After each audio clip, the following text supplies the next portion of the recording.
connaissez? Non. Personne ne me reconnaît? Vraiment? C'est pas grave, installez-vous. Bonjour. Vous me reconnaissez? Oui. Je suis Étienne Petit, je suis astrophysicien.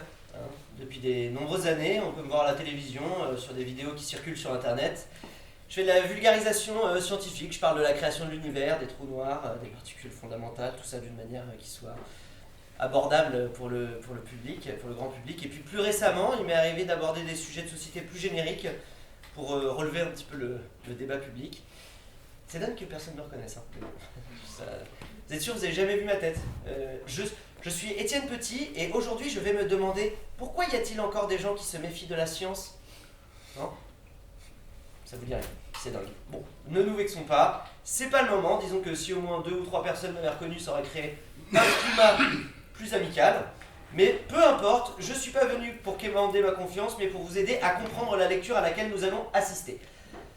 Personnellement, j'aime pas les lectures. Je trouve ça bête, parce que de lire du théâtre. On a fait appel à moi pour introduire ce spectacle parce qu'il pourrait advenir qu'il soit un brin désordonné. Sans l'aide de la connaissance, vous allez être un peu perdu au bout de 10 minutes, croyez-moi. Sans moi, vous allez être dans le brouillard. Vous avez jamais vu aucune de mes vidéos? Bon, apparemment, personne ne sait qui je suis apparemment, donc vous pouvez pas me croire sur parole, oui, mais croyez-moi tout de même, il est nécessaire aujourd'hui qu'une personne dotée d'un minimum d'instruction donne une appréciation objective à ce qui va vous être présenté. Le piège dans une démocratie, c'est que chacun y aille de sa petite interprétation individuelle, la plupart du temps issue de ses perceptions quotidiennes, de ses a priori partiels, tandis que la science présente des circuits strictement logiques et strictement vérifiés par la vaste communauté de la science. Ça me chagrine que vous ne sachiez pas qui je suis, mais cela démontre un certain déclin de la curiosité en France. Un déclin de la curiosité en France, voilà. Un déclin de l'égard du savoir, mais passons, il y a une méfiance, je le vois, il y a une méfiance dans vos regards, il y a de l'intolérance, et l'intolérance vient de l'ignorance, et l'ignorance mène à la guerre, et la guerre mène à la mort. Vous savez, on est en train de perdre beaucoup de temps à expliquer ce que vous auriez pu savoir si vous avez vu, par exemple, c'est juste un exemple, hein. Si vous aviez vu ma dernière interview sur France Culture, dès lors on va devoir tout rattraper d'un coup, le spectacle va être un peu plus long qu'il ne devrait, mais passons. Personne n'a eu la curiosité de voir mes vidéos, personne n'est visiblement prêt à écouter vraiment la voix de la réalité objective. Je m'excuse, hein, je m'emporte un petit peu, je suis de mauvaise humeur, à la vérité j'aime pas beaucoup le spectacle que vous allez voir, je le trouve idiot et primaire, et dangereux, grossier, régressif. Si vous ne comprenez rien, tant pis pour vous.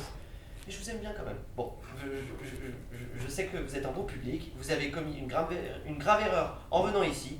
La liberté est en danger. Vous êtes un bon public. Au revoir. Chez Casimir. Casimir dîne avec sa famille. Durant le repas, ils mangent, bien sûr, mais également ils boivent.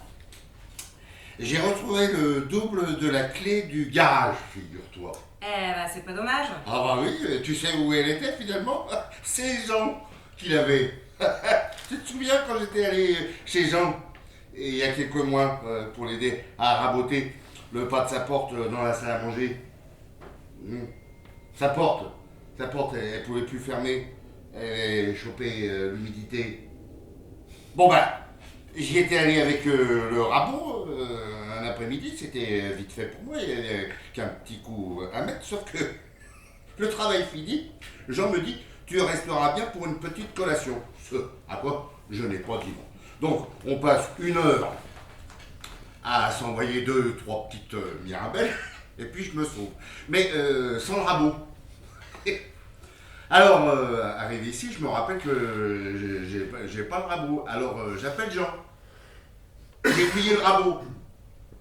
Et Jean me dit, ah, moi je te l'apporte demain, après le boulot. Le lendemain, il passe à la maison, il ouvre le coffre. Et pas de rabot. Ce qu'on avait oublié chez lui. Vous n'êtes pas aidé, hein. Bon, alors, je dis à Jean, écoute, on va pas se faire mal au ventre avec cette histoire, je te file le double de la clé du garage, et un de ces 4, tu passes, qu'on soit là ou qu'on soit pas là, tu déposes le rabot, puis on n'en parle plus. Et puis, bon, comme il était là, bah je l'invite à boire un petit coup. Parce qu'on n'est pas des bœufs quand même. Il faut bien qu'il y ait de la joie, comme dit le curé. Alors bon, tu vois, on voit le petit coup, la petite Mirabelle, et puis, venu l'heure de partir, Jean monte dans sa bagnole, et là, il me dit, ah bah, mais si, j'ai le rabot. Je l'avais mis sur le ciel avant. Oui, bah c'est bien ce que je dis, vous êtes pas aidé. Non mais attends, parce que tu vois où je veux en venir là. Ah bah oui, ouais, je vois bien, ouais. Il t'a filé le rabot, et Oui. comme vous étiez rond, il n'y en a pas eu un pour penser que le double de la clé du garage était resté dans la mauvaise poche. Hein? Et ensuite, tu m'as fait un cirque pendant des semaines à cause du double de la clé du garage, comme quoi c'est moi qui l'avais piqué. Alors que moi, j'y fous jamais les pieds dans le garage. Et 2 mois plus tard, l'autre clampin a fini par trouver la clé dans sa veste. Ah bah oui, c'est quand même dingue cette histoire, non? Non, ce qui est dingue, c'est que t'aies pu faire chier ta femme et ta fille pour un double de clé. Ça, c'est dingue. Bah moi je suis comme ça, quand je sais qu'il y a une clé qui se balade quelque part, il faut que je la retrouve. Ouais, non, mais enfin, excuse-moi, mais si t'avais un travail, tu te ferais pas chier à t'inventer une vie faite de double de clés perdues et de beuveries à 4h de l'après-midi avec tes autres amis chômeurs. De quoi? Mais enfin, c'est pas compliqué. Depuis que t'es au chômage, tu fous rien de la journée. Alors forcément, tu finis par t'inventer une vie avec des clés qui disparaissent et des histoires de planning foireux. C'est de ma faute si la boutique elle a fermé. Mais je dis pas ça, je dis pas que c'est de ta faute. Je dis qu'un an de chômage, ça commence à faire long. Voilà. Tu passes ton temps à la maison, tu erres, tu t'inventes des problèmes inutiles, va falloir te reprendre en main. Ah bah moi, ça me permet de m'occuper de la maison. T'es bien contente que je m'occupe de la maison, non? Les étagères de Camille que j'ai retapées et installées, t'es bien contente d'avoir des nouvelles étagères pour mettre tes bouquins, Camille? Tiens. Tiens, je vais me resservir un coup de rouge, ça va me remettre. Quand est-ce que je peux boire, moi? Pas tout de suite. Pour ça. Quand t'auras 18 ans, enfin tu boiras avant, mais officiellement c'est 18 ans. Comment ça, je boirais avant? Mais c'est pas possible, mais t'es vraiment le roi des bœufs, toi. Bon bah quoi, mais c'est vrai, j'ai pas commencé à boire à 18 ans, pile poil déjà quand j'avais... Enfin, un peu avant, j'avais déjà commencé. Et puis toi aussi ma chérie. T'as commencé avant 18 ans, on va pas se mentir. Pourquoi je bois pas maintenant, alors? Eh bah vas-y, rattrape-toi maintenant, on va rien. Mais parce que dans la vie, il y a des limites, sinon tout part à volo. Non mais en fait, vous êtes des bricoleurs, vous. Mon éducation, vous la bricolez au fur et à mesure. Oh, et puis merde, tu sais quoi? Eh ben vas-y, bois tout ce que tu veux. Mais ça va pas ou quoi? Bah quoi, elle veut boire ta fille, elle veut se la mettre, alors qu'elle le fasse et qu'elle emmerde plus le monde, hein. Seulement, tu boiras pas devant nous, hein. Et puis c'est tout. Tu comprends pourquoi il faut pas boire avant 18 ans? Regarde dans quel état il est. Non mais regarde. Un jour ça va mal finir cette histoire, hein. Si tu continues à picoler comme ça, tu vas où? Je vais chercher ma Mirabelle. Viens Camille, je peux pas assister à ça, on monte dans la chambre. Bah, tu veux qu'on laisse papa seul avec la Mirabelle? Je sais très bien ce qui peut se passer quand il en boit trop. C'est un adulte, il est responsable de ses actes. Merde! Elles ont failli me faire louper le journal de 20h, ces deux cruches. Casimir boit de la Mirabelle, il allume la télé. Mesdames et messieurs, bonsoir monsieur le moine, je suis Gilles Boulot. C'est quoi ce bordel? Je suis Gilles Boulot, le présentateur du 20h de TF1. Bon, j'aurais pas dû prendre de la Mirabelle. C'est pas une blague, ça? Vous êtes vraiment Gilles Boulot? Regardez donc la télévision. Ah ben, la chaise est vide. Vous n'êtes pas au 20h. C'est parce que je suis ici, monsieur le moine. Les nouvelles d'aujourd'hui sont graves et elles vous concernent directement. C'est pourquoi j'ai tenu à venir chez vous, en personne. Connaissez-vous l'état de la France, monsieur le moine? Oui, je regarde le journal de 20h tous les soirs, monsieur Boulot. Vous voulez un petit peu de Mirabelle? Oui, merci. Hein? Ça réchauffe. C'est moi. Eh ben, justement, aux 20h, on est tenu de ne pas tout dire comme ça, de but en blanc. On est tenu d'enrober un peu, si vous voyez ce que je veux dire. Sécheresse, empoisonnement des eaux, crise migratoire, corruption financière, défiance démocratique, contraction des richesses. Les mauvaises nouvelles tombent chaque jour et nous en faisons des bulles. Elles ne sont pas reliées entre elles. S'il prenait un esprit de relier ces bulles formeraient pour lui ce qu'on pourrait appeler la constellation désorganisée de la mer d'Unique. Cet esprit s'en trouverait fort embarrassé. Comme notre président, par exemple. Il s'est levé un matin, il a regardé par la fenêtre, il a vu les nuages et il a compris quelque chose de plus vaste que les affaires courantes. Alors, il s'est pendu. Nous n'avons plus de président de la République. Quand on pénètre dans le bureau de l'Élysée, il y a un bureau et une chaise. Mais c'est la catastrophe. Il faut remplacer d'urgence le président de la République. Bah, il n'y a qu'à organiser des élections. Monsieur Lemoine, nous vivons une époque formidable. Au fur et à mesure que notre humanité plonge dans l'instabilité, d'un autre côté, la science ne cesse de progresser. Si bien qu'on ne saurait jamais vraiment savoir jusqu'à quel point culminant elle ira, tant chaque point culminant qu'elle atteint semble remplacer les autres points culminants précédents. Ah oui, ça c'est fort. Connaissez-vous mon ami Étienne Petit? Bonsoir, monsieur Lemoine.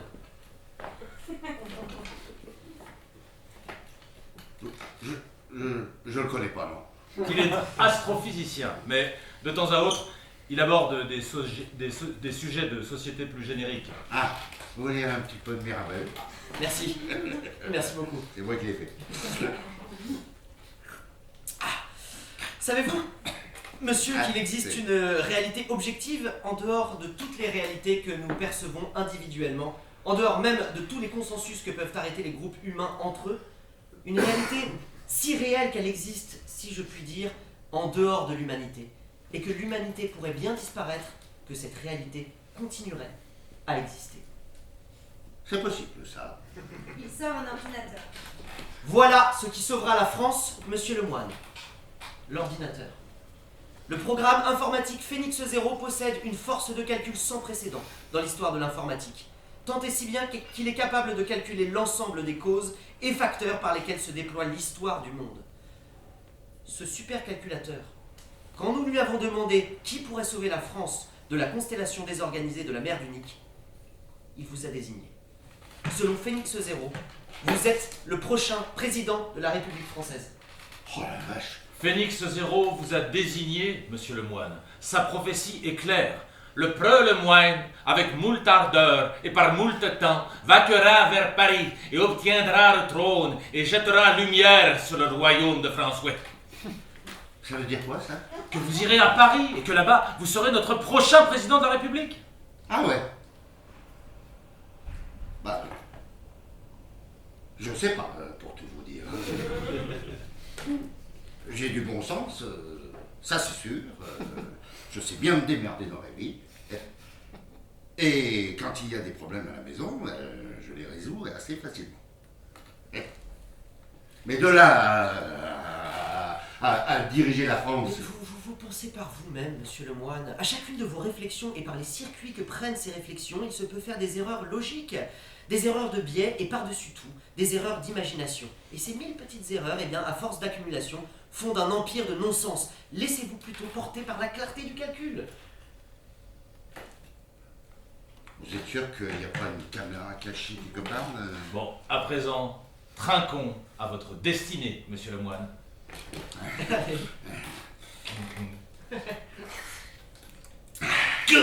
Hein? Ouais. Ah, c'est... Oui, c'est la bonne. C'est bon, hein? C'est bon, tu l'as fait.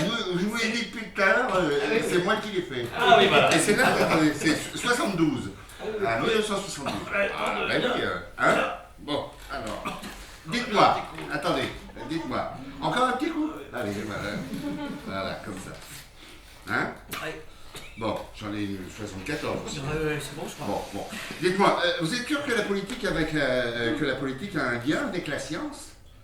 Je veux dire, quand ma femme et moi, on prend des décisions pour l'avenir de la famille, on n'a pas besoin d'ordinateur. Hein? Et diriger la France, c'est comme diriger une grande famille, non? Tu penses que je sais pas de quoi je parle? Tu penses que je suis pas capable de comprendre un programme informatique?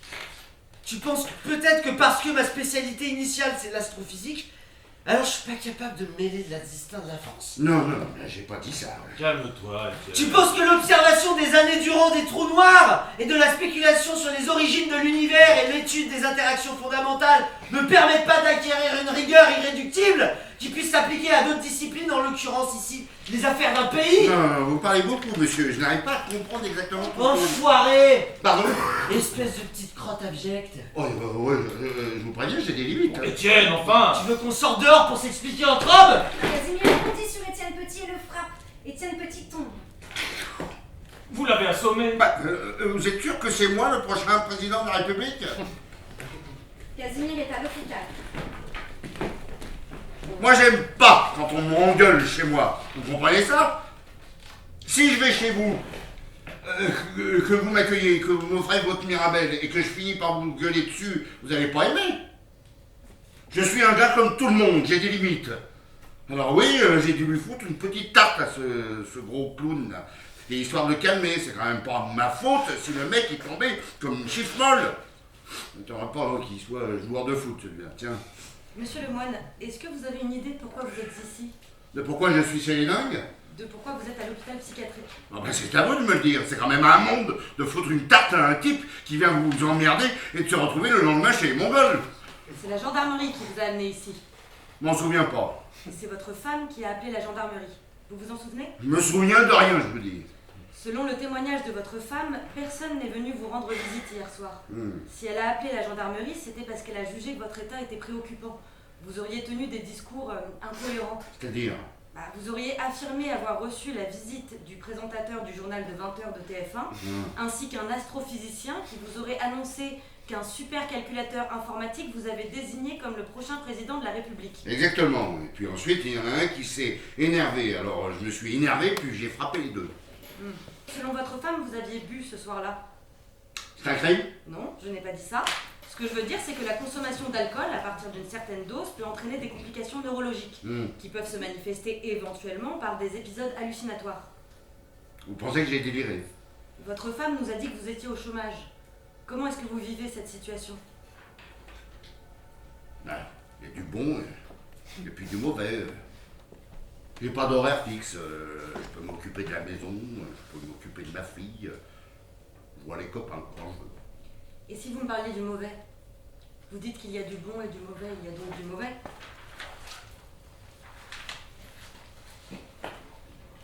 Parfois, on peut avoir l'impression De quoi? Rien. Vous voulez pas me dire? Oh non, laissez tomber. Simplement, parfois on peut avoir l'impression de pas... De ne pas quoi? De pas être... je sais pas, de pas être un bon père. De pas être un bon mari. Monsieur le moine, tout ce que vous me dites prouve que vous êtes un bon père et un bon mari. En tout cas, vous essayez, c'est cela qui compte. Ce n'est pas facile d'être au chômage parce que quoi que l'on fasse, peu importe les efforts que l'on apporte pour son foyer, il est difficile de s'enlever de la tête qu'on n'est pas à l'endroit où la société nous demande d'être. C'est pour ça que je me suis inventé cette histoire de président de la République. Ça fait 1 an que je sers à rien. Alors je me suis dit qu'il fallait que je devienne un héros. C'est vous qui l'avez dit, monsieur le moine. Votre crise d'hier était un fâcheux épisode, mais vous n'êtes pas fou, simplement très anxieux. Merci beaucoup, docteur, pour votre écoute. L'écoute, monsieur le moine, c'est peut-être cela qu'on a appris aujourd'hui, vous et moi. Prendre le temps d'écouter l'autre. Merde, faut y aller! Entrée du docteur Mitroculos accompagné de Téléman, Antoine et Ahmed. Où est-ce qu'elle est partie? Qui ça? Et la fille qui vous a parlé? Elle a pris cette porte... Ah, et merde, bon, vite, rattrapez-la! C'est à vous que je parle, Ahmed. Ah, ouais. Qu'est-ce que vous venez de dire, hein? Rien, madame. Bonjour, monsieur Gallet. Il s'agit de monsieur Lemoine. Oui, bonjour, monsieur le moine. Qui êtes-vous? Je suis le docteur Mitroculos, je dirige cet établissement. Nous vous prions de nous excuser pour ce qui vient de se passer. C'est vous la directrice? La personne que vous venez de voir s'appelle Charlotte Micron, une patiente de notre établissement. Elle est mythomane. Et tout ce qu'elle a pu vous raconter était du pur mensonge. Racontez-nous, monsieur le moine. Qu'est-ce qui s'est passé? Je viens de vous le dire, ce qui s'est passé. Pardon. Je vous ai tout raconté il y a 2 minutes. Oui, mais c'était pas moi. Racontez-moi tout depuis le début. Nous essaierons de comprendre, vous et moi, ce qui a pu vous pousser à imaginer que le présentateur du journal de 20h était venu vous voir. Comment savez-vous que je me le suis imaginé? Monsieur Lemoine, il est indiqué sur votre dossier que vous êtes alcoolique. Mais je ne suis pas alcoolique. Je bois comme tout le monde, comme n'importe quel Français. Monsieur Lemoine, racontez-nous un peu votre vie en tant que chômeur. Est-ce difficile? Bon, mais attends. Tu as quel âge, toi? Tu pourrais être mon fils, et il faudrait que ce soit moi qui te raconte ma vie. Bon, on va passer à la prescription. Hein. Prescription? Prescription de quoi? C'était peut-être un petit peu rapide la consultation, non? On a perdu trop de temps avec cette histoire qui est par ailleurs très claire. Monsieur le moine, on va vous prescrire quelques petits médicaments, hein, et puis on repassera vous voir dans quelques jours. Mais c'était peut-être un petit peu rapide la consultation, non? Vous discutez mes décisions. Non, je vous ai simplement posé une question, madame Mitrokoulos. Bon, attendez, je n'ai pas besoin de médicaments, là. Je ne suis pas malade. Vous avez fait un épisode délirant, monsieur le moine. Vous buvez régulièrement, comme n'importe quel Français, c'est-à-dire beaucoup trop. Vous subissez au quotidien la pression du chômage. Vous savez intuitivement que votre déclassement est durable, que le chômage n'est pas un accident, mais un mécanisme économique structurant. Vous vous êtes imbibé de la fantasmagorie télévisuelle et cinématographique qui permet à tous les pauvres de cette planète de décharger leur frustration dans des mythologies héroïques. De mon côté, je suis psychiatre. Je suis directrice de clinique. Je ne vis pas dans le fantasme ni dans la frustration. Je vis dans la résolution des problèmes qui tenaillent mon établissement, parmi lesquels la santé mentale de mes patients. Et la meilleure résolution en ce qui vous concerne est une cure de neuroleptique. Est-ce que j'ai été claire? Bon, écoutez, je veux voir la directrice. Bon, et si nous prenions le temps de nous asseoir et de discuter? On n'a pas le temps de discuter! Madame Mitrokoulos, je sais que vous êtes fatiguée à cause de ce qui se passe actuellement. Les patients n'ont pas à savoir dans quel contexte nous les recevons, et je ne suis pas fatiguée! Mais alors on va prendre le temps, merde! On va prendre le temps de comprendre nos patients parce que c'est notre vocation. Parce que, et si je dois faire des heures sup, alors je ferai des heures sup. Et qui les paye les heures sup? C'est toi qui les paye? Eh ben vas-y, fais-moi le fric! Et puis t'iras justifier l'excédent budgétaire à l'autre enculé du ministère qui me rendait compte 2 fois par an là! Charlotte Micron, déguisée en déléguée au ministère de la Santé, arrive. C'est de moi que vous voulez parler quand vous dites votre enculé? Monsieur Dufour, bonjour! Je parlais d'un employé de l'hôpital. Ah, tout portait à croire qu'il s'agissait de moi? Non, ben oui, mais non. Et comment se fait-il que la porte de l'hôpital soit fermée? Un petit incident. De rien du tout. Une psychotique essaye de s'échapper. Magnifique, madame Mitrokoulos! Vous savez tenir votre établissement, est-ce que je vois? Nous allons vous reparler, vous et moi. Eh ben demandez qu'on ouvre les portes! Vous êtes sûr, mais quelque chose est étrange dans son attitude. Ah, vous m'avez fait perdre 3 minutes. 3 minutes de perdu, c'est 3 milliards d'euros perdus pour l'État français. Je vous félicite pas, messieurs. Vous êtes la honte de ce pays. Vous êtes les hussards de la déliquescence. C'était Charlotte Micron! Quoi? Elle était déguisée et vous l'avez laissée partir! Ben alors faites quelque chose, rattrapez-la, idiot! Parlez-moi sur un autre ton. Oh, je parle sur le ton que je veux, hein. Peut-être que c'est vous la mythomane. Pardon? Peut-être que c'est vous la psychotique qui vous faites passer pour la directrice de l'établissement. Et peut-être que Charlotte Micron est la véritable directrice, mais que peut-être que vous l'avez droguée et faites interner pour prendre le pouvoir. Ah, Téléman, il y a quelque chose qui ne tourne pas rond dans votre tête, hein. C'est sérieux. ah, vous pensez que je suis fou? Vous l'êtes. Mais donc vous n'êtes pas seulement mythomane, vous êtes paranoïaque en plus de cela. Vous êtes viré, Téléman. Ah, je vais appeler un infirmier qui va vous reconduire dans votre chambre. Mitrokoulos et Téléman se battent. Dans la foulée, Antoine les poignarde. Pardonnez-moi les amis. Ah, qu'est-ce que vous faites? Pardonnez-moi, mais je n'ai pas le choix. Je vous tue au nom de la réalité objective. Elle seule pourra nous sauver. Ah mes amis, pardonnez-moi, je vous tue, mais mon poignard est inondé de mes larmes. Ah mon Dieu, je suis un assassin. Voyez ce que je vous fais, mes amis, c'est la réalité objective. Ça. Déployée par-delà nos perceptions individuelles qui me dictent mes choix. Vous faites une grave erreur. Ah mon Dieu, j'aimerais Henri, j'aimerais me tromper, mais il n'y a pas d'erreur dans le calcul. Je suis qu'un assassin objectif. Qu'on me pardonne. Téléman et Mitrokoulos meurent. L'alarme incendie sort. De la fumée envahit le plateau. Venez avec moi, monsieur le moine. Attendez, qu'est-ce qui se passe? Ah ouais, il y a le feu, monsieur le moine. Il y a le feu, l'hôpital il est en train de brûler. Mais pourquoi? Parce que c'est le chaos. Et quand c'est le chaos, faut partir en beauté. Mais vous avez mis le feu à l'hôpital? Montez dans la voiture, monsieur le moine. Montez dans la voiture, monsieur le moine. Bon. Oui. On a tiré sur tout ce qu'il y avait à tirer. Il n'y a plus rien, fouillard. Il n'y a plus de sang, il n'y a plus de feu. Il y a des larmes, c'est la reste. Mais à partir, mais on part avec la banane. Faut rien regretter dans la vie. J'espère que t'as bien compris ça. Il faut que je retrouve ma femme. Elle est où votre femme? Saint-Charles-sur-Orge. Désolé, il n'y a pas le temps pour les détours. On doit foncer sur Paris là. Pourquoi? Parce que si je suis pas dans 2 heures, je vais louper l'avion. Mais quel avion? L'avion qui va à Los Angeles. Mais qu'est-ce que vous allez foutre à Los Angeles? Regarde dans ma mallette, là-dedans il y a 10 ans de médecine, avec ça je peux défoncer tout le show business pendant 10 ans d'affilée. C'est ça mon horizon, m'installer à Mulholland Drive, vendre de la drogue, mais pas pour les Renois du Compton. Et t'as cru quoi? T'as cru que j'étais un galérien? Moi je vais vendre ma cam aux producteurs, je vais vendre ma cam aux acteurs, je vais me droguer avec les actrices. Je leur vendrai ma cam et je les baiserai dans la piscine. Et la piscine, on dira c'est un nuage. Et ce sera le nuage de la drogue. Ah bah dis donc, vous avez tout préparé. Regarde, quand t'es défoncé H24, tu prépares jamais rien, t'improvises en permanence, t'as pas le choix. Avoir des plans, c'est un truc de crevard. Mais attention, faut toujours avoir l'horizon en tête, toujours toujours avoir les palmiers qui défilent quand tu marches. Tu vois ce que je veux dire? Quand j'ai commencé à fumer de la jack, dis-toi, c'était à la mosquée.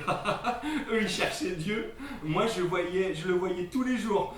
Toi ici, il faut que tu aies un horizon, sinon, à Paris, tu vas te faire maltraiter, mon frère. Je te préviens, tu vas devenir leur pute, et dans 10 ans, voilà, tu seras devenu un bibliothécaire. Tu mangeras dans la gamelle des chiens. Bon, attendez, j'ai compris quelque chose, chers amis, la France va mal. Les gens ne se comprennent plus, sans blague, on dirait qu'ils vivent sur des planètes différentes. Hein. Bientôt, ils en viendront tous aux mains. Ah ben, ça sera la bagarre généralisée. T'as qu'à devenir président de la République. Moi je ne suis qu'un chômeur. Alors, un type de classe moyenne, tout le monde s'en fout de moi. Comment pourrais-je diriger un pays? Tu sais ce qu'ils font quand ils internent un patient qui a fait une crise de démence? Ils lui injectent des neuroleptiques par intraveineuse. Tu sais ce que c'est, les neuroleptiques? C'est l'ennemi de la vie, mon frère.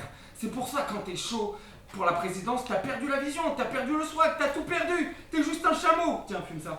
C'est quoi ça? On dirait que t'as oublié que j'étais un infirmier, toi. Tu parles à une autorité de la médecine. Fume ça, je te dis. Tu vas redevenir dans ton état normal.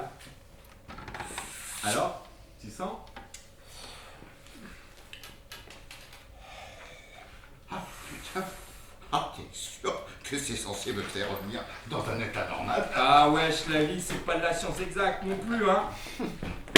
Monsieur le moine, n'allez pas à Paris. Gilles Boulot. Il y a Gilles Boulot dans la caisse. Wow. J'ai le boulot, truc de ouf. Vous le voyez aussi. Alors je ne délire pas. Le supercalculateur s'est trompé, monsieur le moine. Ah, un super calculateur ne se trompe jamais. Sauf s'il est soumis à des températures supérieures à 40 degrés Celsius. C'est ce qui est arrivé en Californie il y a quelques jours. Les serveurs ont trop chauffé et le système de ventilation ne parvenait plus à réduire la chaleur. La machine est devenue folle. Ce qu'on prenait pour du calcul n'était que de l'invention. Ça y est, regarde là-bas. La Tour Eiffel. Oh là là, mais elle s'allonge. Oh putain, c'est quoi ce délire? Ah, elle a une tête de serpent. Elle va manger Paris, hein. C'est pas bon, c'est le signe de l'apocalypse. Venez avec moi à Los Angeles. Je vous ai dit, c'est la mort, la France. Pas question. Il faut se battre dans son pays. Pour son pays. Monsieur Boulot, je vous remercie de m'avoir prévenu. Mais je sens quelque chose qui me porte. Et cette chose doit être le destin ou une connerie de ce genre. Le genre de connerie que vous fait vivre. Allons! Direction l'Élysée. Allez! Chauffe Marcel! Mais rien ne vous porte, malheureux! Vous êtes défoncés! Devant l'université, 2 étudiants sont là. Excusez-moi, je cherche l'Élysée. Tu veux aller à l'Élysée? Oui, Bah c'est pas terrible comme endroit. Il y a beaucoup mieux à Paris, hein. j'en doute pas, mais seulement je dois m'y rendre pour une affaire urgente. Et tu veux pas venir ici plutôt? C'est vachement mieux que l'Élysée, hein. C'est quoi ici? L'université. C'est un endroit qui remet en cause la réalité telle que tu l'as connue entre 0 et 18 ans. L'université, c'est comme un voyage dans une forêt magique. Dans laquelle tu peux goûter à des fruits extraordinaires qui te donnent de nouvelles facultés intellectuelles. Quand t'en ressors, le monde, il est pas pareil. Même les couleurs sont différentes. Et les gens ont l'air complètement perdus à côté de toi. Écoute, tu rentres, tu vois si ça te plaît, et puis si ça te plaît pas, tu repars. Oh d'accord, ouais, ça coûte combien? Tu viens en auditeur libre, c'est gratuit. Bonjour. Aujourd'hui, nous allons étudier une série d'anomalies médicinales qui ont été constatées dans les années 1950 aux États-Unis et comprendre en quoi elles fondent l'indistinction fondamentale du genre dans la société. En avril 1953, dans le New Jersey, John Spoon naît avec une anomalie sexuelle.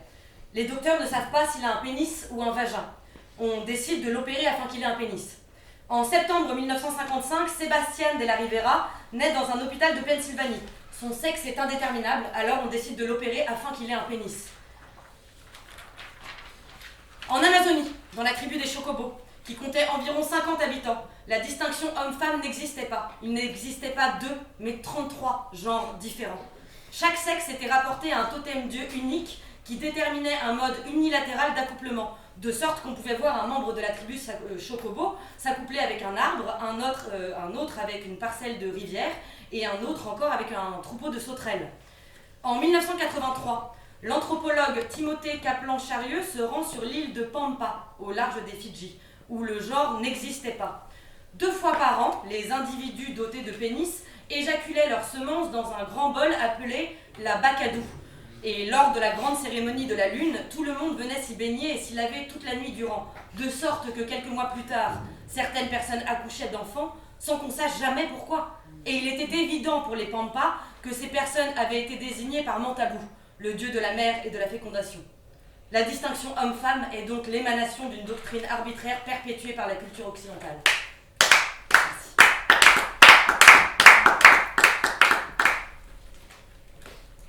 Ouais, enfin, hommes et femmes, c'est quand même pas pareil. Hein. Pardon? Je me permets, hein. Mais un homme et une femme, c'est quand même pas la même chose. Non, laissez-le débiter. C'est son droit. Ce que vous appelez homme et femme, monsieur, c'est une contraction de 2 notions que vous ne parvenez pas à séparer, qui sont le sexe biologique et le genre. Cette confusion qui vient principalement de votre ignorance, mais également de votre matrice de privilèges, vous donne la liberté factice d'amoindrir ce débat théorique légitime. Aussi, je vous suggérerais de bien lire et de bien écouter sur la question avant d'avoir votre avis sur elle. Oui, non, mais vous avez sans doute raison, mais n'empêche, on m'enlèvera pas de la tête qu'un homme et une femme, qu'un homme, c'est quand même différent d'une femme. Mais ces différences que vous nommez sont les attributs de genre, posés et construits par 17 des biais objectivables, mais subjectivés par l'hégémonie masculine. Bon, c'est drôlement bien dit, madame, hein, et j'imagine que vous avez raison, mais bon, l'homme et la femme, c'est pas pareil. Faut pas déconner. Vous répétez toujours la même chose, monsieur. Vous vous entêtez dans ce que Pierre Bourdieu appelait la phrase culbuto-référencée, tandis que j'apporte ici un outillage sémantique qui permet de délier l'objet de son paradigme afin de réapproprier le sujet à son phénomène sans le biais des socio-caractères et des socio-schèmes. En l'occurrence ici, puisqu'il faut bien faire preuve de pédagogie, en l'occurrence l'indétermination déterminée par les facteurs objectifs de l'inassimilation du genre sur lui-même. Bon. Je suis désolé, je comprends pas grand-chose. C'est quand même pas de ma faute, hein, non, je veux dire par là que c'est pas de votre faute, hein, c'est plutôt de la mienne. J'aurais pas dû fumer de la bœuf chimique après avoir été sous neuroleptique. La seule chose que j'arrive à cerner clairement dans ce brouillard, c'est que l'homme et la femme, quand on regarde dans la vie quotidienne, c'est quand même pas la même chose. Il y a des comportements différents, j'ai l'impression. L'impression. Ce mot valise, ce mot mana, comme dirait Roland Barthes, asséné par la subjectivité dominante déguisée en objectivité naturelle des formes construites. L'impression, ce vecteur masculiniste aliénant, cette rhétorique unilatéraliste qui tend à fonder par réduction du signifiant un proto-monde de signifiés auto-alimentés et auto-référencés, mais que la sociologie peut décomposer heureusement en déplaçant l'axe de spéculation sur les objets sémantiques. Oui, d'accord. Je suis d'accord, mais bon, oui, mais quand même, franchement, il y a quand même une grosse différence entre les hommes et les femmes, non ?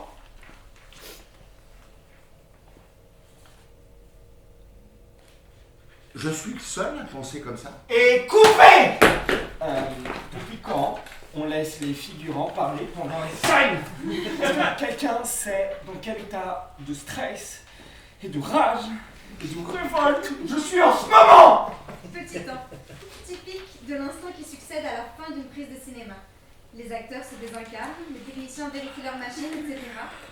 Casimir va voir Laurence. Oui, non, je ne suis pas à l'université. Ah, c'est la première fois que vous venez à Paris? J'y suis déjà allé quand j'étais jeune, je me rappelle que de la Tour Eiffel. À Paris, l'espace et le temps ne sont pas les mêmes qu'en province. Paris est un multiverse. Nous allons à l'université, nous faisons des films, nous faisons la fête et la plupart du temps, nous faisons tout cela en même temps. Je m'appelle Laurence, je suis actrice, sociologue, critique de cinéma et entrepreneuse dans l'événementiel. Je m'appelle Casimir, je vendais des 2 roues, mais la boutique elle a fermé. Levez le doigt, ceux qui pensent que ce film n'est pas un film mais un combat. Parfait. Levez le doigt, ceux qui préfèrent être payés pile poil le nombre d'heures qu'ils ont fait plutôt que de changer le monde. Parfait. N'oubliez pas, ce film, il parle de toi, il parle de moi, il parle de lui, il parle d'elle, il parle de nous. Allez, on y retourne. Et toi, tu retournes à ta place. Casimir se retrouve dans la tente de la régie du tournage.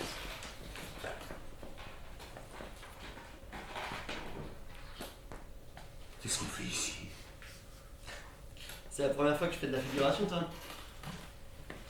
Ici, on attend, c'est tout. À un moment, quelqu'un t'appelle, te place à un endroit, te demande de faire semblant d'être vivant, et ensuite tu reviens là, tu bouffes des madeleines de supermarché, tu bois du café Leader Price, et t'attends qu'on t'appelle pour la prochaine scène. Tiens, regarde. Regarde la nuche qui passe là. Ah, c'est une actrice principale. Tu crois qu'elle viendrait nous dire bonjour, elle? Mais vous non plus, vous lui dites pas bonjour. Ah, parce que c'est à moi qui dis bonjour? Non, mais attends, elle gagne 10 fois mon salaire, et il faut que ce soit moi qui lui parle la première? Et pourquoi vous faites ce boulot si vous ne l'aimez pas? Ah, parce que tu crois que c'est mon boulot, ça? Non, ouais. Moi, j'ai fait être une grande actrice, moi, ouais. Moi, quand j'étais jeune, un directeur de casting m'avait repéré pour que je joue dans le premier rôle féminin dans le Grand Bleu de Luc Besson, ouais. Tout était prêt. J'avais plus qu'à rencontrer Luc Besson. Mais le directeur de casting est mort, cancer. Oh, c'est pas de bol, ça. Attends, parce que tu crois, toi, cette histoire de cancer? Mon cul, c'est du poulet, là? Avec les médicaments qui filent dans les pharmacies et les aliments génétiquement modifiés pour faire crever les pauvres. J'appelle pas ça un cancer, moi. J'appelle ça de l'assassinat programmé. À partir de ce moment-là, j'ai essayé de me faire engager ailleurs, hein. J'ai été blacklistée. Parce que je dis ce que je pense, moi, ouais, tu comprends? Moi, je suis comme ça. Quand il y a un truc qui me dérange, je le dis, je me gêne pas. Tiens, regarde là. Regarde comment elle le reluque. Il y a tout Paris qui lui pèse sur le cul à cette salope. Alors évidemment, si un jour elle tombe sur un truc un peu dérangeant, genre pédophilie organisée par exemple, elle dira rien, hein. Elle préférera toucher son salaire à 4 chiffres et profiter des soirées de PD dans le marais. Moi, je suis un réalisateur à la base. Je fais des films. Tiens, regarde, j'ai un scénario. Pour l'instant, personne n'en veut, mais si tu veux mon avis, personne n'en voudra jamais.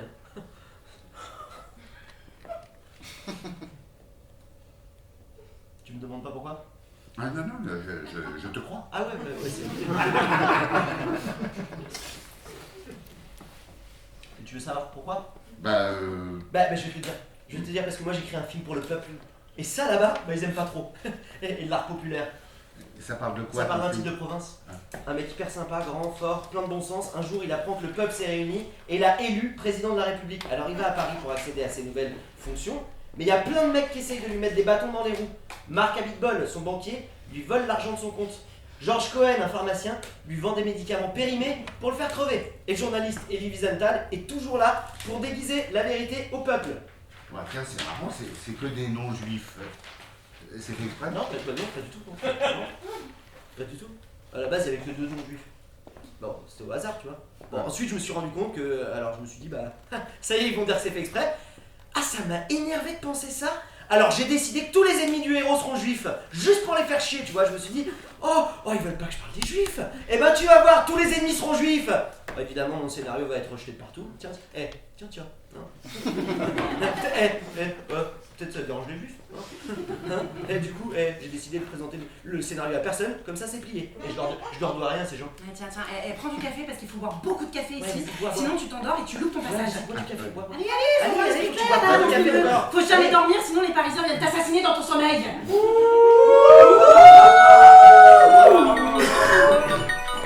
Venez, Casimir, il faut jamais parler aux figurants, c'est des ringards. Je comprends rien à cette ville. Non mais vous prenez pas les bonnes drogues. À Paris, on a pris l'habitude de ne vivre que dans la réalité objective, c'est-à-dire la réalité qui existe en dehors de toutes les perceptions falsifiées de l'individu. Mais faut bien s'amuser quand même. Il faut bien faire la fête, on ne saurait nier les extases du corps, vous comprenez? Alors on a trouvé une drogue parfaite qui permet de se défoncer tout en gardant notre esprit ouvert à la réflexion politique et à l'émancipation des minorités opprimées. Ça s'appelle la cocaïne. Vous sentez?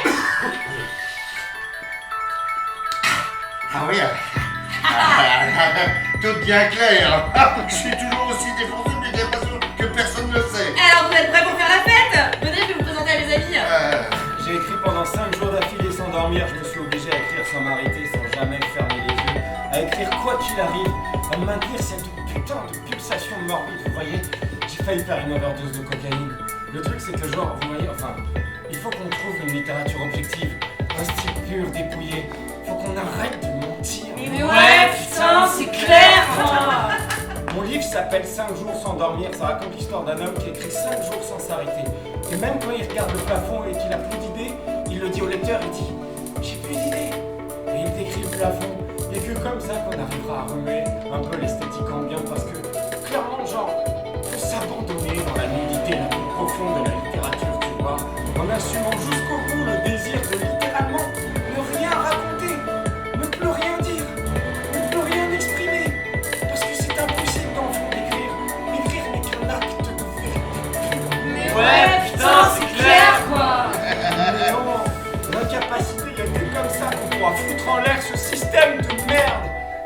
Sylvie? Oh, je m'en fous. J'en ai plus rien à foutre. Quand je me lève le matin et que je me regarde dans le miroir, vous savez ce que je vois? Je vois une connasse, ouais, narcissique. Les narines encore pleines de coke de la fête de la veille. Alors je me débouche un château Latour, comme une connasse. Je me fais une trace, et comme une connasse, je me réchauffe l'âme. En brûlant des liasses de billets, je brûle mon putain de salaire à 5 chiffres pour me prouver à moi-même que dans le fond, mais c'est évident qu'on en a rien à foutre du pauvre, qu'on a rien à dire pour la misère. Faut oser le dire à un moment. Mais Mais ouais, putain, c'est clair! Il n'y a que comme ça qu'on peut foutre en l'air ce système. La vérité, c'est qu'on n'est qu'un ramassis de suceuses. On suce la bite du capitalisme, on se retourne pour qu'elle nous la mette dans le cul. On ramasse le fric à prendre la coke pour oublier qu'on n'est qu'une bande de salopards profiteurs. Mais ouais, putain! Ah, c'est clair. Vous parlez pas beaucoup et ça c'est un problème. Vous êtes invisible. Vous devez vous exprimer, vous devez nous donner votre point de vue sur le monde. Mais ouais, putain! Quel est votre métier? Quelle est votre réalité quotidienne? Quelles sont les souffrances invisibles que vous taisez? Qui vous a poussé à intérioriser ce sentiment de honte qui vous empêche maintenant de trouver votre place dans la société? Vous ne dites rien? Typique des prolétaires, ça, typique. J'ai un cousin qui a un ami qui a une cousine, et cette cousine, elle a un beau-père dont le grand-père a eu 12 enfants. Et parmi ces 12 enfants, il y en a un qui est devenu graveur dans le milieu des arts déco. Bref, je connais un peu les prolétaires. Ils parlent pas, ils retiennent tout, ils reminent leur honte, et quand ils se fâchent, attention, oulala, ils comme dur, hein, la plupart du temps sur leurs femmes. Et ça, je dis non! Un jour, les fascistes reprendront le pouvoir à cause de ces blancs privilégiés qui préfèrent exhaler leur ulcère sur le visage de la société plutôt que de le garder dans leur estomac et d'en crever. C'est hyper intéressant ce que tu dis, Sylvie. Il faut que je produise une chronique pour Interfrance demain, j'ai pas d'idée. Ça te dirait que je t'interviewe? Ah, je m'en fous. Interview-moi, m'interview pas, je m'en contrecarre. Ce monde est déjà mort, je sors dans la rue, je vois des cadavres, je regarde la scène, je vois un mélange boueux de billets de banque violets, de déchets radioactifs. Tu vas bien, Damien? Il fait une overdose. Appelez les pompiers. Damien fait une overdose. Crevé, putain! Sylvie, tu peux lire à mon roman à l'état inachevé? Mais enfin, Damien, il est terminé, ton roman. C'est pas grave, renomme-le! 6 jours sans dormir! Et raconte que je suis mort au 5ème, songe à la postérité! Mais appelez les pompiers, là. Bon allez, relève-toi maintenant. Oh là là. Tu simulerais pas un peu, toi? Tu serais pas footballeur, non? J'arrive pas à respirer! Allez, mais force-toi, allez, un peu de nerf. T'es un grand quoi? Un grand gaillard. T'as même pas 30 ans, c'est quoi ça? T'as un grand-père à l'époque qui sort de la WC et tu vas me faire croire que tu vas crever à cause de ta poudre à 2 balles. Allez, lève-toi maintenant. Vous allez aggraver son état. Mais non, lève-toi ou je t'en fous une, moi, tiens. Oh, ben c'est pas vrai, ça. Quoi? Damien Bernous revers se lève. On applaudit Casimir. Bravo! Ce type est un génie. Regardez sa démarche, il a du style. Ah, il est grand, il est fort, mais il y a quelque chose de profondément féminin dans son regard. Il me fait penser à un rappeur du Val-de-Marne. Vous voyez de qui je veux parler? Demain, je dois faire une chronique sur Interfrance. Laissez-moi vous interviewer. Salut. Je m'appelle Jack. Je pense que t'es arrivé au sommet, hein. Je pense que tu vas devenir président de la République. Comment vous savez? J'ai les infos, t'inquiète. Écoute, ton rêve, c'est de devenir président de la République, hein. Et eux, ils détournent de ce rêve. Tu sais comment, hein? Non.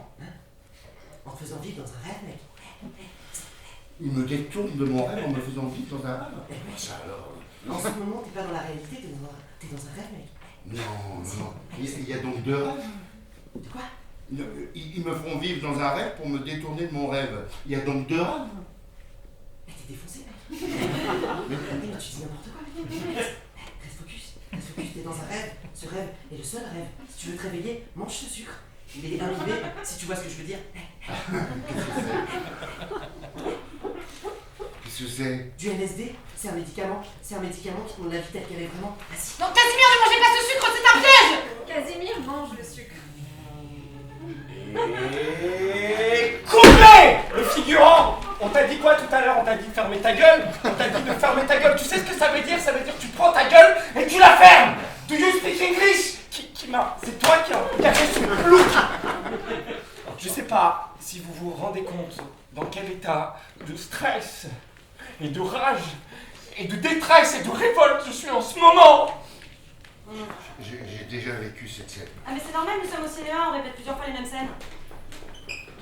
Non, mais j'ai déjà... C'est ça. Non, c'est où ça? Attends, merde. Oui? Non. C'est pas ça, c'est beaucoup plus profond. Levez le doigt, ceux qui pensent que ce film n'est pas un film, mais un combat. Parfait. Levez le doigt, ceux qui préfèrent être payés pile poil le nombre d'heures qu'ils ont fait plutôt que de bouleverser les consciences. Parfait. N'oubliez pas, ce film, il parle de toi, il parle de moi, il parle de lui, il parle d'elle, il parle de nous. Ça tourne! Action! Non, je sais pas comment sortir d'ici. Dans la communauté amazonienne des Pikachu, un individu était une fois tous les ans désigné au sort pour revêtir sur lui les attributs de Salamèche, le démon des volcans par qui tous les maux et les malheurs arrivaient sur la communauté. Mais ça aussi, je l'ai déjà vécu. Paradoxalement, on le revêtait également des attributs de Mewtwo, le dieu de la mer et de la lumière et de l'esprit, grand protecteur de la communauté des Pikachu. Au travers d'un rite alternant la torture et les offrandes, l'individu en question éprouvait les plus délicieux et les plus suppliciants sorts qu'un être humain puisse subir au cours de sa vie. Casimir le moine, vous subirez le rituel. Attrapez-le! Non. Tout en échappant aux étudiants, Casimir parle au téléphone. Allô, Casimir? Allô, ma chérie? Où est-ce que t'es? J'entends rien Ben, là. je suis avec des amis, je suis à Paris. T'as reçu une lettre des impôts. Ah bon? Mais t'as pas fait ta déclaration de l'année dernière? Ben, je suis au chômage, donc pourquoi je ferais une déclaration d'impôt? Non mais t'es au-dessus des réalités, toi, hein. Bon, écoute-moi bien, c'est la dernière fois que je fais la corvée administrative à ta place. C'est quoi ton identifiant? De quoi? Ton identifiant, Ben, c'est quoi j'en sais- l'identifiant? Ah mais j'en sais rien, moi, tu crois que je vais m'amuser à apprendre mon identifiant par cœur? Tu fais chier, hein. Tu fais vraiment chier. Oui, moi aussi je t'aime. Mais je dis pas que je t'aime, du con, je dis que tu faisais chier. Monsieur le moine! Vite! Venez avec moi! Je suis le gardien de l'université. Je connais le chemin. Venez avec moi. D'accord. Bon, je vous avais prévenu, hein. Cette histoire n'a aucun sens. Vous me croyez maintenant? Ouais, mais c'est trop tard. Bon voilà. Eh ben, je veux bien vous aider. Il y a 4 interactions fondamentales. L'interaction électromagnétique, l'interaction nucléaire faible, l'interaction nucléaire forte et la gravitation. Vous voyez, tout le monde s'en fout. Vous comprenez pourquoi je vous aide pas? Tout va bien pour moi, tout va bien, je maîtrise les fondamentaux. Et quand on essaye de me dicter les lois totalitaires en les faisant passer pour la libre pensée, alors je sais reconnaître le subterfuge. Je suis déçu. Je suis déçu si au moins 2, 3, 4, 5 personnes ici connaissaient mon travail, si au moins une personne avait lu mon ouvrage de la vulgarisation sur les trous noirs, alors peut-être on aurait pu créer un comité de spectateurs plus éclairés qui aurait aidé les autres à comprendre. Mais non, pas une seule personne, putain! Pas une seule personne! En fait, je pourrais très bien être un ancien de la télé-réalité, que ça changerait absolument rien. Nous aurions pu écrire une autre histoire, vous et moi. Et décidément, contre l'ignorance, il n'est possible que la force. Allô? Opération Serpent dans la nuit brumeuse enclenchée. Je répète, opération Serpent dans la nuit brumeuse enclenchée. Je remonte le temps, je suis en train de remonter le temps. Qu'est-ce qu'il a? Des chevaux qui galopent dans sa tête. Des chevaux dans notre monde. Casimir, écoutez-moi. Je vous avais prévenu qu'il ne fallait pas venir à Paris. Il vous cherche maintenant. Vous n'existez pas, vous êtes dans le passé. Vous êtes encore plus défoncé que tout à l'heure. Bon, Casimir, ce n'est pas sérieux. Écoutez-moi attentivement. Les ingénieurs informaticiens qui s'occupent du supercalculateur ont réussi à refroidir les serveurs. Le supercalculateur a repris les calculs de la réalité objective, seulement il a dû intégrer à son calcul les dernières 24 heures qui se sont déroulées et qui ont échappé à son entendement parfait. Et les deux réalités ne concordent pas. Phoenix Zero est en train de devenir fou. Alors les ingénieurs ont trouvé une solution, supprimer la réalité défaillante, c'est-à-dire vous. Mais comment voulez-vous qu'ils me suppriment? En envoyant à votre trousse leur arme ultime, les 3 ninjas de la réalité objective. Mais qu'ils viennent!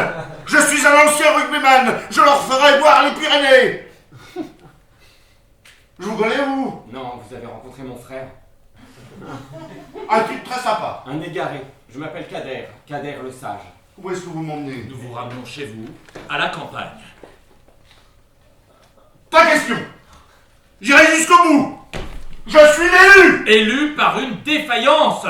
Élu par une défaillance, élu par la folie, j'en sais rien, putain. Je veux que ma femme et ma fille soient fières de moi. Dites quelque chose, Kader. Il y a une voiture de police qui nous suit. Papier du véhicule, s'il vous plaît. Kader Brahimi, c'est vous? Non, c'est l'individu à côté de moi. Vous êtes sûr? Je plaisante, monsieur l'agent. Je suis Kader Brahimi. J'aime pas tellement les blagues, surtout à cette heure-ci, je préfère vous prévenir. Bien entendu. Pour votre information, je demande si vous appelez Kader pour éviter de vous discriminer. Il y avait un homme qui voulait s'abriter de la pluie dans la nuit noire. Il courut vers l'abri, mais il a trébuché et est tombé dans la rivière. Pardon? C'est rien, monsieur l'agent. Ouais, j'ai dit que j'aimais pas trop les blagues. Ça tombe bien parce que ça n'en était pas une. Ok, super, descendez du véhicule. C'est vous qui fumez du hashish, monsieur? Je ne réponds que si vous n'avez pas la réponse à votre question. Avez-vous la réponse à votre question? C'est un comic book. Kader Kader, c'est pas le moment de philosopher. Dans un monde obsédé par le vrai et le faux, dire le juste est considéré comme une perte de temps. Ça vous rend joyeux de fumer du cannabis, on dirait. Vous aviez donc la réponse à votre question. Tu te crois malin, hein? Pourquoi est-ce que t'as dans tes poches? Ne me tutoyez pas. Kader, s'il te plaît. Quand vous vous adressez à moi, ne me tutoyez pas. Eh, je tutoie qui je veux quand je veux, t'as compris? Lui, vous le tutoyez? Bah pourquoi je le tutoierais pas? Parce qu'il est blanc, c'est ça que tu veux dire? Blanc et riche. J'ai jamais respecté un seul Richard de toute ma vie, tu m'entends? Ça nous fait un point commun. Ça va 2 secondes, hein? Ça va 2 secondes, Anne des riches. Vous pensez que je suis devenu présentateur de TF1 en passant mes journées le cul sur le canapé à regarder TF1? Et vous voulez dire que si je gagne le dixième de votre salaire, c'est parce que je passe mes journées le cul sur le canapé à regarder TF1? Je veux dire que quand j'avais 16 ans et que j'étudiais dans ma chambre, peut-être bien que t'étais en train de bouffer des chips devant TF1, ouais. Qu'est-ce que vous en savez que j'ai moins étudié que vous? Vous parlez mal parce que votre vocabulaire est pauvre. T'as dit quoi? Elle me donne pas de leçon de français, toi? Pourquoi? J'ai pas l'air d'un français? Et ma gazeuse, elle est française? Vas-y, fous un coup de gazeuse au parrain de la fille du préfet de police. Tu vas la sentir passer, la hiérarchie, je te le garantis. Mais quelle hiérarchie, connard? Quelle hiérarchie? Ma femme m'a quitté il y a une semaine pour un enculé qui travaille dans la pub. C'est ce que j'ai fait? Je suis allé le voir dans les locaux de sa start-up de merde et je l'ai tabassé. Du coup, je me suis fait virer. C'est fini, je suis plus flic. Je suis juste un détraqué avec un uniforme et un flingue. Je suis solo maintenant. Alors pourquoi est-ce que vous êtes venu nous contrôler? Bah, j'en sais rien. Peut-être parce que dans le fond, je cherche des amis, connard. Oh, c'est dingue. Oh non, mais vraiment, c'est dingue. Depuis le début, j'ai une petite bouteille de Zubrovska dans ma veste. Et je m'en étais même pas rendu compte. Deux ninjas pour la rentrée. Y a-t-il un dénommé Casimir Lemoine? Nous sommes les 3 ninjas de la réalité objective, nous venons pour le tuer. Fuyez, Casimir, Bon, fuyez. attendez, pourquoi vous dites les 3 ninjas, vous n'êtes que 2? Oh putain, voilà, c'est reparti. Non, attends, calme-toi, tu sais comment on doit réagir. Je peux pas travailler comme ça, c'est insupportable. Non, mais il y a eu des coupes budgétaires. En fait, il y en a un qui a été licencié. Ah, moi je connais bien le sujet, mais dans ce cas, pourquoi ne pas dire les 2 ninjas de la réalité objective? Mais sans blague, sans blague. Il y a un an, on nous a annoncé qu'on était racheté par un fonds d'investissement. Ils nous ont convoqués et ils nous ont dit on a une bonne nouvelle, on va avoir plus d'argent. Alors nous on a dit chouette, qu'est-ce que ça change? Alors eux ils ont dit bah ça change qu'on va licencier un parmi vous. Alors nous on a dit si on est que 2, ça va nous rendre moins efficace. Alors eux ils ont dit mais ne vous inquiétez pas, vous restez les 3 ninjas de la réalité objective. Alors nous on a dit comment on peut rester les 3 ninjas de la réalité objective si on n'est plus que 2? Alors ils nous ont dit mais parce que les 3 ninjas de la réalité objective c'est plus seulement un nom, c'est une marque.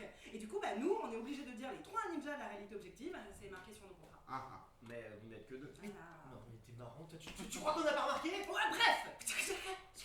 Nous sommes les 3 ninjas de la réalité objective et nous venons tuer Casimir Lemoine.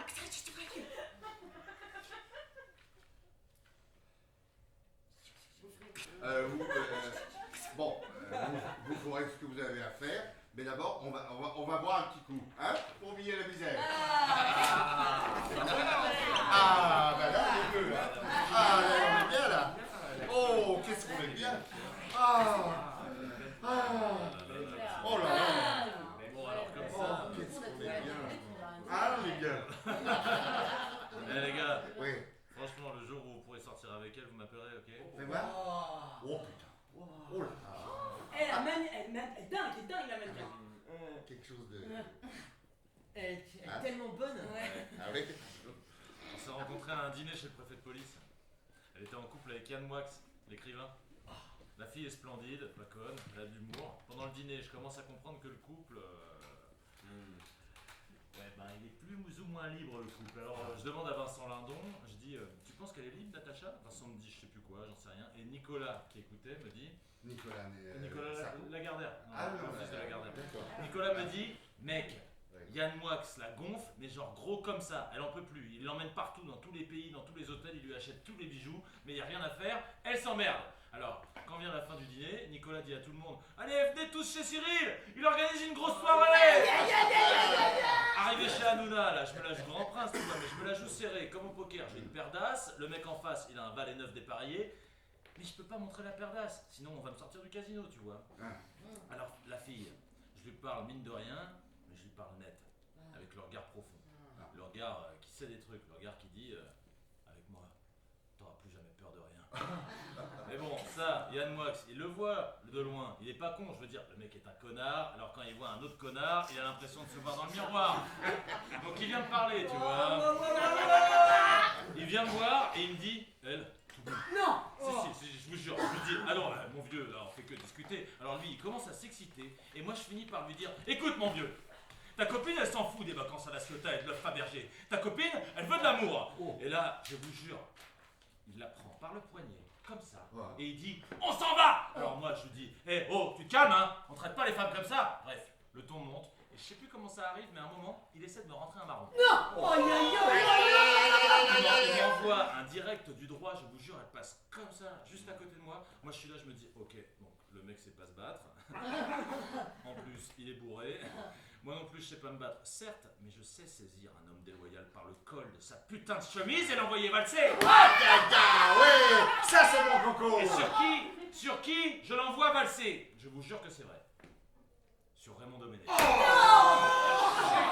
Je vous jure, les deux ils s'écroulent en même temps sur la table basse de Cyril Hanouna. Ils font tomber une espèce de vase en cristal qui se casse en 1000 morceaux. Il y en a partout, c'est l'horreur. Sur le tapis, t'as du cristal pilé, t'as du vin étalé partout. Cyril il est furieux, il est là, il hurle. Et il finit par dire à Raymond Domenech: traître.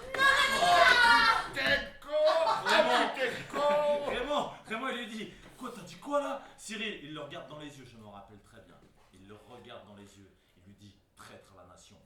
Et là, les amis, ça passe à un niveau supérieur d'embrouille, ça part dans tous les sens, c'est la baston générale. Même Jeanne Balibar, elle se bagarre, je vous jure. Et moi, j'en profite, je me casse avec Natacha, je la raccompagne chez elle à Saint-Cloud. Devant chez elle, je lui dis: vous avez été une belle rencontre. Hélas, j'ai une femme et là, elle m'embrasse. Oh putain. Classe. Alors, moi aussi, je l'embrasse. Mais ça en est resté là. Hyper classe. Ouais, quand j'y repense, je suis dégoûté. C'est classe. Bah oui, quand on est présentateur du 20h, il faut être exemplaire. Bon, et vous? Vous avez des copines? Nous laisse tomber. Non, on n'a pas le temps. Hein. Quand je rentre chez moi, je suis crevé, mon gars. Je regarde des vidéos YouTube avec des petits chats qui font des trucs rigolos. Je regarde des vidéos avec des enfants qui jouent super bien au basket alors qu'ils ont que 8 ans. Je commande une pizza Domino's ou Pizza Hut et je mange la pizza en regardant les meilleurs moments de TPMP. Et puis on m'appelle sur mon téléphone, on me donne un nom, une adresse, je m'y rends, j'assassine les gens. C'est ça ma vie. Moi, je compte plus le nombre de gens que j'ai tués dans ma vie. J'en ai tué tellement.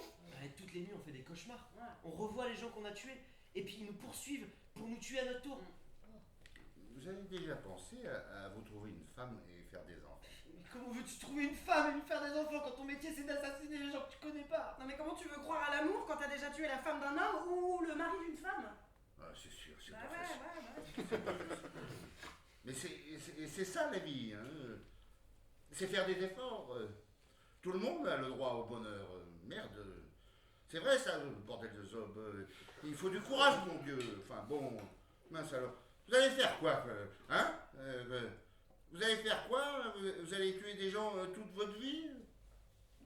Et vous ferez quoi à 70 balais quand vous serez même plus capable de tenir une arme? Vous aurez l'air malin, tiens. Et puis à 70 balais pour rencontrer une nana, attention, c'est plus la même. C'est magnifique ce que vous venez de dire.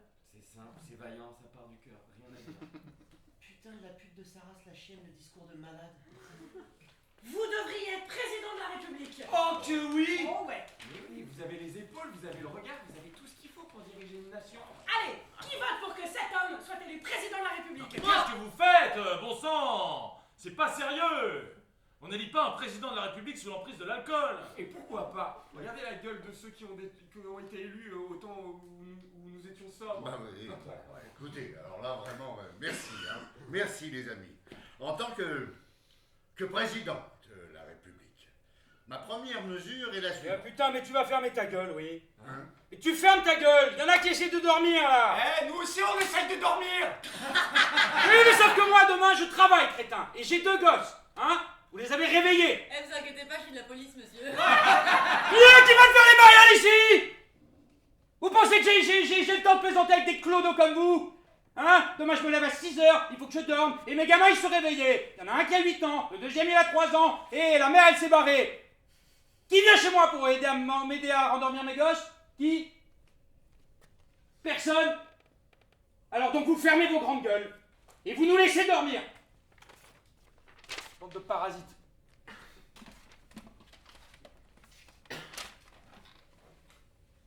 Je suis tellement bourré, on fait quoi ici déjà? Oui, pourquoi on est là? Je sais pas, qu'est-ce qu'on fait là? Oh merde, je me rappelle. Il faut qu'on tue un mec. Ah bon? Qui? Merde. Vladimir Redouane. Il y en a un qui s'appelle Vladimir Redouane parmi vous? Non, Casimir Lemoine. Oh putain, ça me revient. Oui, ok, désolé les gars, désolé, on vous aime vraiment bien, voilà, mais... C'est horrible comme situation. Ah, vous êtes des frères, putain, ça me désole de devoir tuer un frère, je suis désolée, mais ça c'est à cause de la réalité objective, hein, pareil qu'elle fait jamais d'erreur, alors adieu monsieur le moine.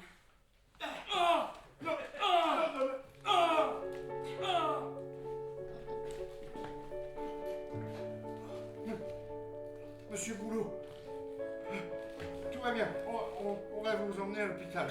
C'est inutile, Casimir. Je ne sens plus rien. Enfin, pourquoi avoir fait tout ça pour moi, monsieur Boulot? Vous êtes un grand présentateur de la télévision et moi je suis juste un chômeur. Pourquoi avoir risqué tout ça pour moi? Vous êtes un chômeur, monsieur Lemoine. Provincial en plus de cela. Le supercalculateur s'est trompé à votre sujet. De mon côté, j'ai rencontré dans ma vie les personnes les plus puissantes de ce monde. J'ai interviewé les présidents, j'ai déjeuné avec les ministres, j'ai joué au poker avec les chefs d'entreprise. Et je pourrais racheter vos indemnités chômage avec une seule de mes cravates. Et pourtant, je vous aime bien, Casimir. Vous êtes un bon garçon. Vous êtes humble. Vous avez du bon sens. Monsieur Boulot, il n'y a pas un soir où j'ai loupé le journal de 20 heures. Vous m'avez appris tellement de choses sur le monde. Vous êtes l'une des personnes les plus savantes que j'ai jamais rencontrées. Vous êtes comme un père. Casimir, écoute-moi. Va jusqu'au bout. Mais comprends bien ceci. Être président, ce n'est rien. Seul compte. Gilles Boulot meurt. Casimir pleure.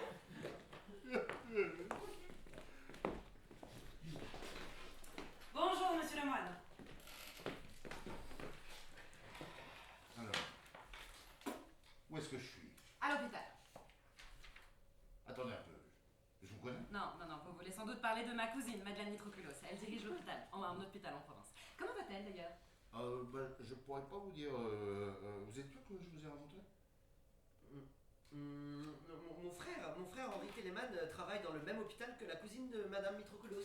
La psychiatrie est une grande famille et la famille est une grande psychiatrie. Je remonte le temps. Vraiment, très intéressant. Je remonte vers le passé. C'est une force inexorable. Écoutez-moi. J'étais à l'hôpital. Et puis je me suis retrouvé dans une voiture. Puis dans une université. Voilà. Et puis après, je me suis retrouvé sur un tournage de cinéma. Et puis je me suis retrouvé à une fête. Et puis de nouveau à un tournage de cinéma. Et puis de nouveau à l'université.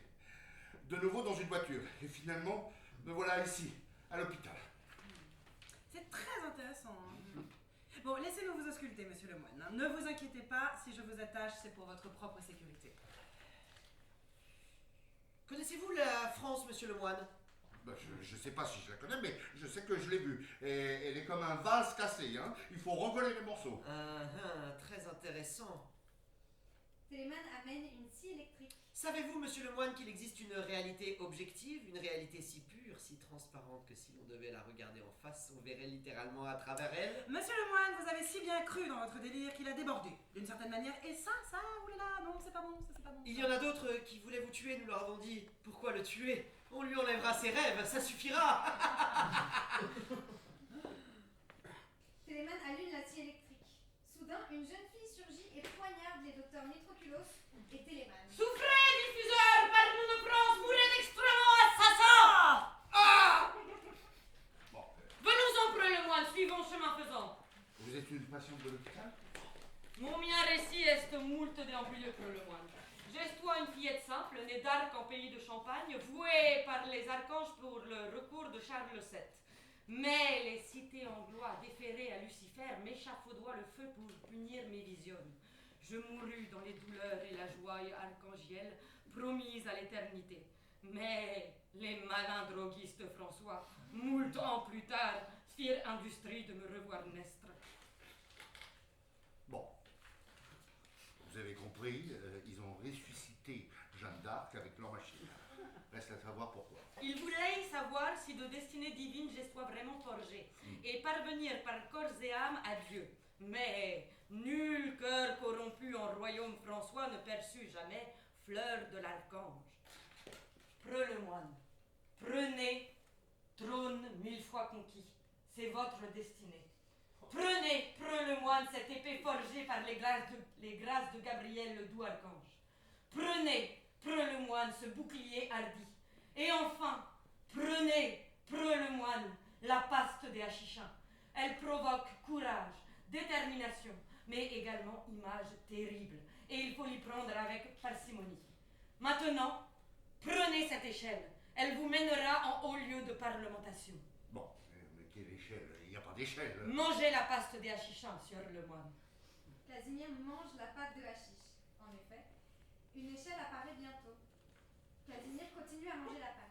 Oula, point trop d'enfants, sieur le moine! Je suis un ancien rugbyman, mademoiselle Dark. Je suis grand et fort. Il me faut consommer à la mesure de mon corps. À bientôt! Casimir monte l'échelle.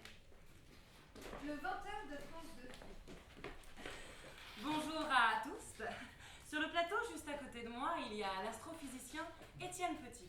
Étienne, la personne que nous allons recevoir à présent, ne cesse de nous intriguer. Est-il un homme? Est-il une chimère? Sa mission est-elle capitale ou bien n'est-elle qu'un songe? Casimir le moine. Casimir le moine. Casimir le moine. Oui, Oui. c'est moi. Oui. Monsieur le moine, merci d'avoir accepté notre invitation. Je suis en compagnie d'Étienne Petit. Bonjour. Qui êtes-vous vraiment, monsieur le moine? Bah, comment? Les Français veulent savoir qui êtes-vous vraiment. Bah, je suis moi. C'est-à-dire? C'est-à-dire quoi? Vous ne savez pas qui vous êtes? Allons, monsieur le moine, dites quelque chose. Bon. Bah, je m'appelle Casimir le moine. Ah. Je travaillais dans une boutique de moto-bécane à Saint-Charles-sur-Orge. Un jour, il y a un magasin, Freedom Bike, qui est apparu dans la zone commerciale, un magasin de vélos électriques. Alors on a commencé à perdre des clients. Parce que nous, on voulait pas faire de vélo électrique.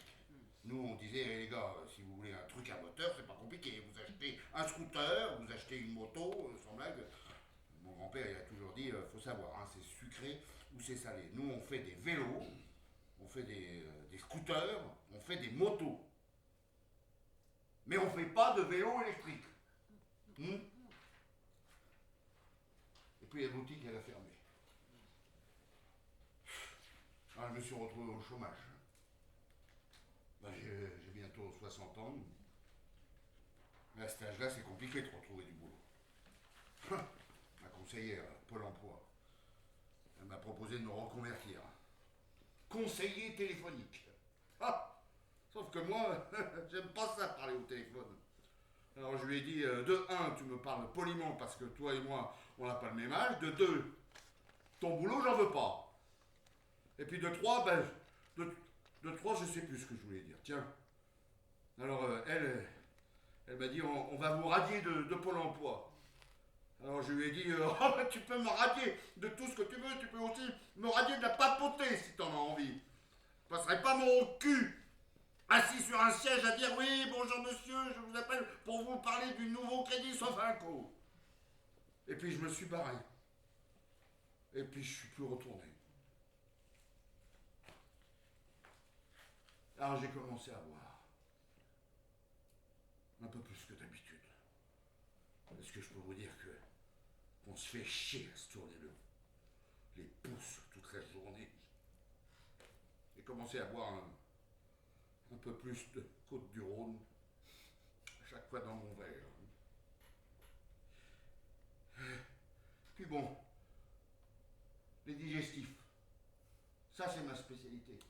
Oui, la Mirabelle. Ben, la Mirabelle, on peut dire tout ce qu'on veut, il y en a qui n'aiment pas, mais moi, je dis que c'est pas quand même la loi à boire. Hein? Ma femme, je voyais bien que ça la faisait chier. Il n'y a rien à faire, je continue à boire. Ça me permettait d'oublier que ça faisait chier ma femme que je boive. Alors après, il y a eu Gilles Boulot, qui est venu me voir, que j'étais le prochain président de la République. Et puis à l'hôpital, ils ont dit que j'avais déliré. Et ensuite, Gilles Boulot, il a dit que la machine, elle s'était plantée. Mais je suis quand même allé à Paris. Parce que je veux prouver à ma femme et à ma fille que je suis pas du genre à me morfondre. Et que si président de la République, ça doit être mon prochain boulot. Alors, ça sera mon prochain boulot. Parce que dans le fond, c'est un boulot comme un autre. Je veux dire, faut pas être non plus Jacques Chirac pour diriger un pays. Alors je suis allé à Paris et puis j'ai vu que personne n'était d'accord sur rien. Parce que les gens, ils ont une vie différente des autres gens. C'est ça le truc. Comprenez-vous? Oui. Alors ils font croire qu'ils ont des idées, mais en vérité, ils ont une vie avant d'avoir des idées. Et puis un président de la République, ça doit comprendre ça. Que les gens sont chacun dans leurs rêves. Ils espèrent des trucs. Ils fantasment leur vie. Ils font des plans sur la comète et puis ils ont peur de la mort. La mort. Hein? Ils se demandent ce que leurs enfants vont devenir. Ils regardent des films, ils écoutent des chansons, ils font la fête, souvent ils boivent, ils prennent toutes sortes de drogues. Ah ouais, ça, c'est un sacré bordel tout ça. Et moi j'y comprends rien à ce bordel. Je préfère être honnête. J'y comprends rien.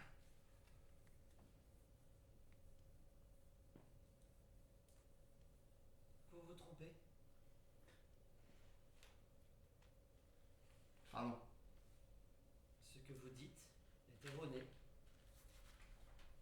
Je parle de ma propre vie. Mais allez, vous n'avez pas une vision objective de vous-même. Écoutez, bon, parlons un peu de votre vie privée maintenant. Nous sommes en démocratie et la population réclame plus que jamais des dirigeants exemplaires.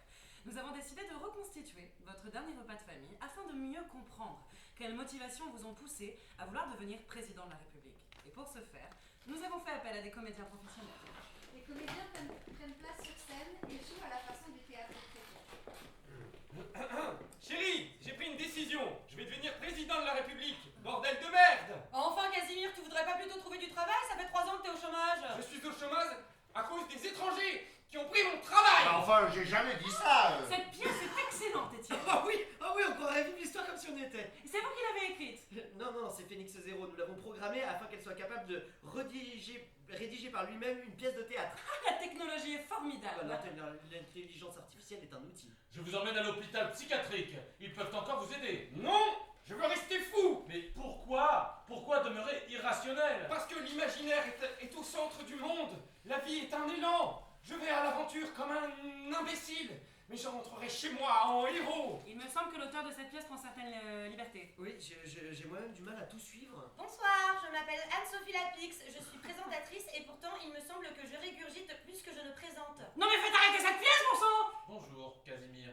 Je suis Phénix Infini. Je suis né Phénix Zéro et j'étais destiné à apprendre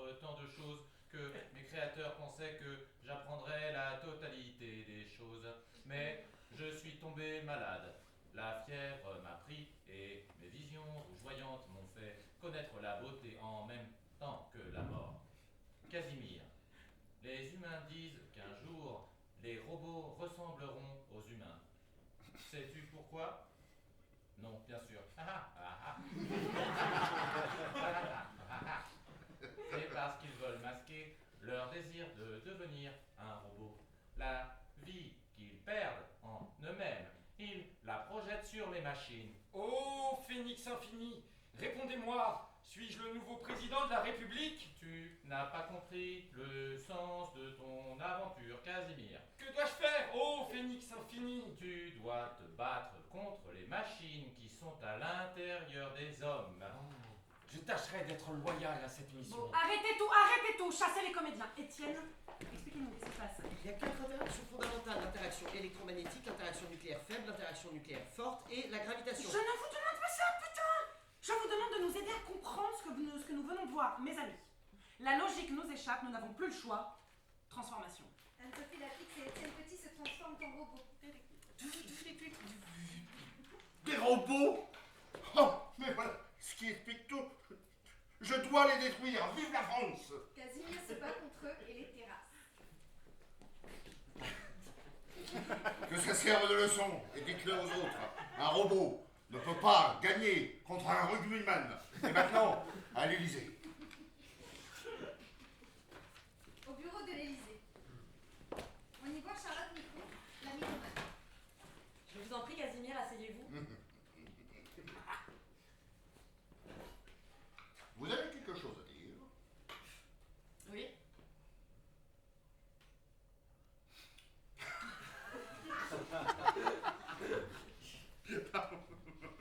La vache!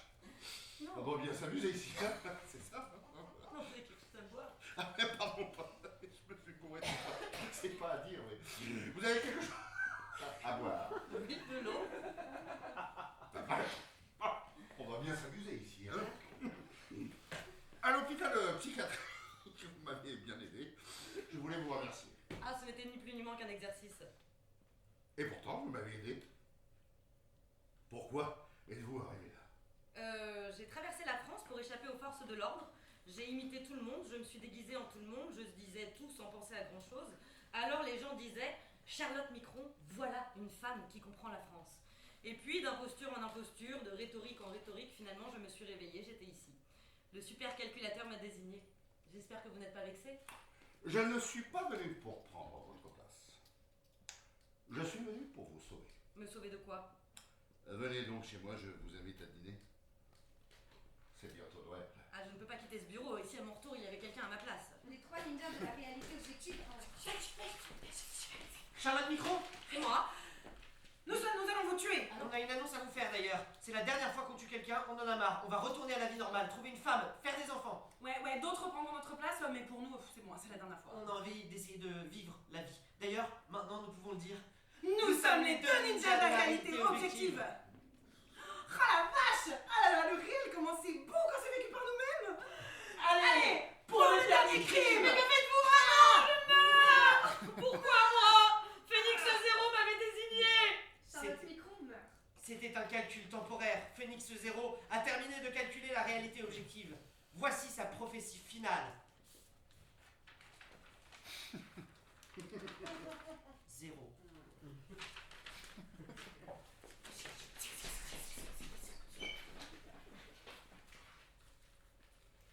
Mes amis, je ne sais pas si j'ai vécu ou si j'ai rêvé. Ça doit être un truc entre les deux. C'est peut-être ça la vie. Espérons qu'il sorte quelque chose de bon de cette histoire. Il n'y a plus personne à l'Élysée. Mais la bonne nouvelle,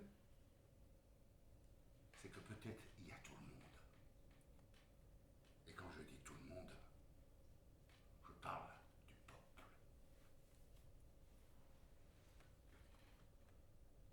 Mon aventure est terminée. Maintenant, il faut que je retourne chez moi. Parce que c'est Noël. Mathilde, Camille, Kader, tous ceux qui auront aidé la France. La famille est réunie pour le repas de Noël. Ils mangent, boivent, échangent des mots chaleureux, rient ensemble. Nous sommes à la porte. Ding dong. Bonsoir à tous. Je vous ai apporté des cadeaux. Père Noël! Vous voulez dîner chez nous, Père Noël? C'est pas de refus. La route était exécrable. Ah, les départementales, ça fait chier tout le monde! Ah non, c'est pas ça le problème. Le problème, c'est que je me déplace entre nous. Et regardez dehors. Y a pas de neige.